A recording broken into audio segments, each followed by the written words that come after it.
High in the misty cliffs of the Himalayas, a unique treasure glistens, not gold, but mad honey. This thick, reddish liquid is famed for its power to heal, induce visions, or even kill. A careless spoonful can cause paralysis, hallucinations, and violent sickness. A reminder that nature's gifts often hide danger. For centuries, mad honey has been at the heart of Himalayan tradition, harvested by those willing to risk everything. We'll explore the science behind its effects, meet the daring honey hunters, and uncover its role in ancient warfare. Today, mad honey's legend has spread worldwide, turning it into a risky delicacy and a threat to the fragile ecosystem that produces it. The bees, the flowers, and the ancient culture of the honey hunters now face unprecedented challenges. This is a story about our relationship with nature and the consequences of our curiosity. Mad honey teaches us that nature's wonders can be both poison and medicine, demanding respect and wisdom. As the world changes, the story of this crimson nectar and its guardians is more vital than ever. Deep in Nepal's remote valleys, the Gurung people are the guardians of mad honey.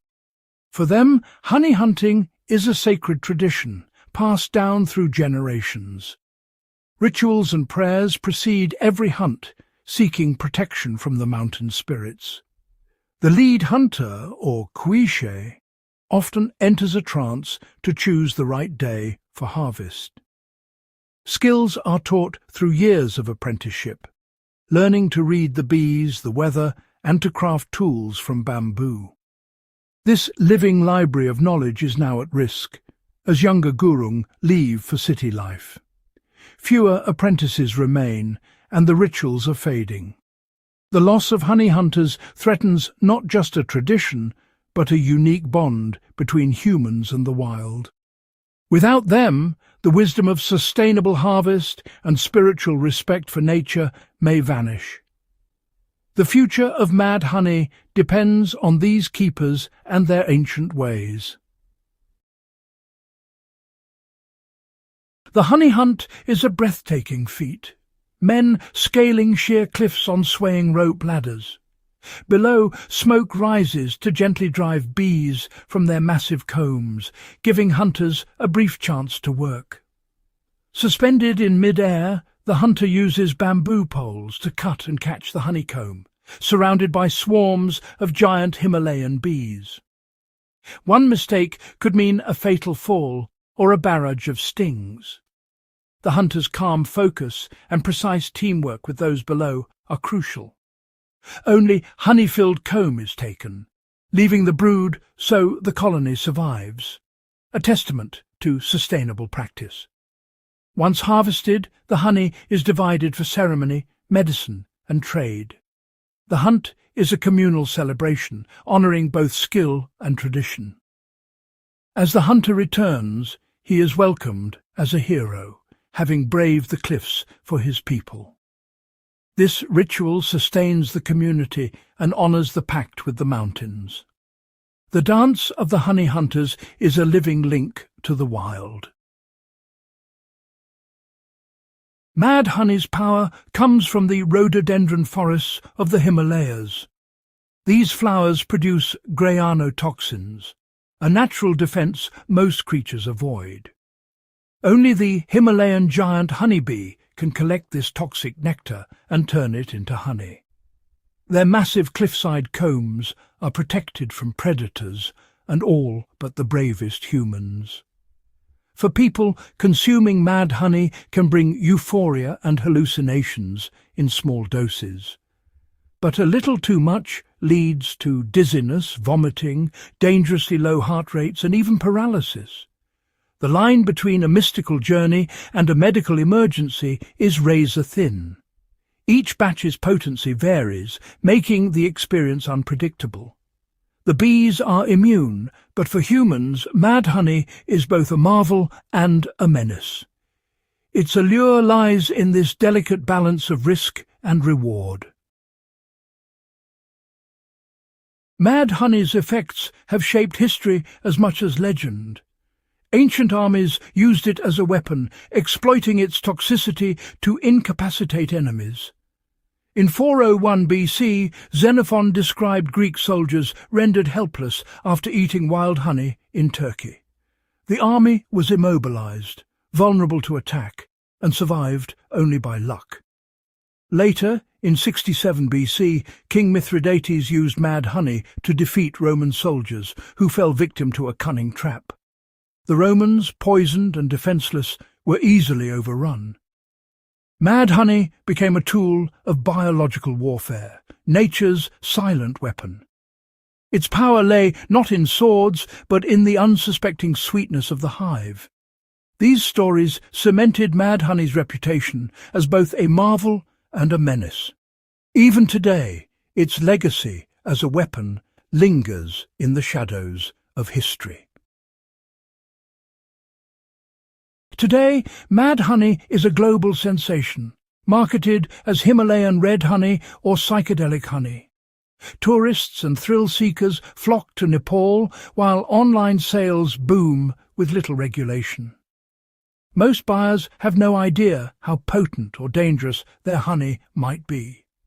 Social media fuels the craze, with influencers touting its effects but rarely showing the risks.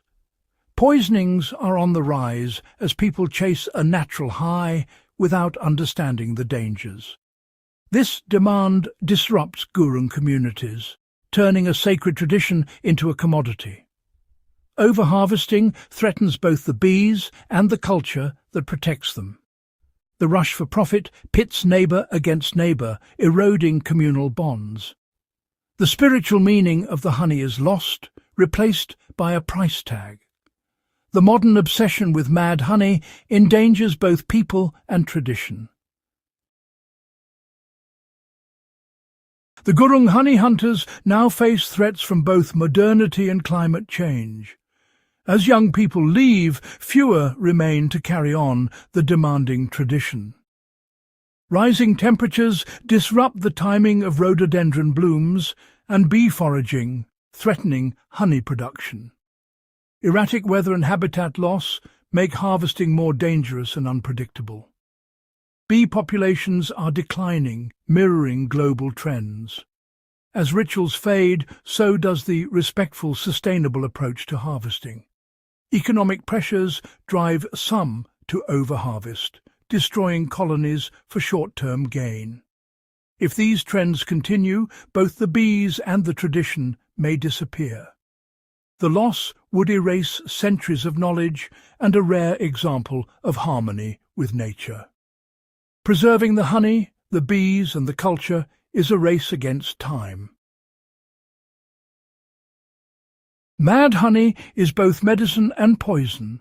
Its power lies in the dose and the knowledge of its use. For the gurung, it's a trusted remedy for wounds, pain and illness, never a recreational drug. Western medicine sees only its dangers, focusing on cases of poisoning and its toxic effects. This clash reveals a deeper divide. Indigenous wisdom values experience and context, while science isolates and warns. The gurung know exactly how much to use, a skill passed down through generations. In the hands of the wise, mad honey heals. In the hands of the ignorant, it harms. Both perspectives are valid, but the truth lies in understanding and respect. Mad honey's duality is a metaphor for nature's gifts. Benefit or danger depends on knowledge. Respect unlocks its healing. Arrogance unlocks its peril. The lesson wisdom is the key to nature's power. The story of mad honey is a lesson in humility and respect for nature. The gurung hunters survive by listening to the land, taking only what's needed and honouring the bees. Their rituals and restraint are not superstition, but deep ecological wisdom. In a world obsessed with more, their example teaches the value of limits. Losing this tradition would mean losing irreplaceable knowledge and a model for living in balance with the wild. The skills and beliefs of the honey hunters are as valuable as any scientific discovery. Preserving their culture is as crucial as saving the bees themselves. The cliffs of the Himalayas challenge us. Will we act with wisdom or with reckless desire? The future of mad honey, the bees and the gurung culture depends on our answer.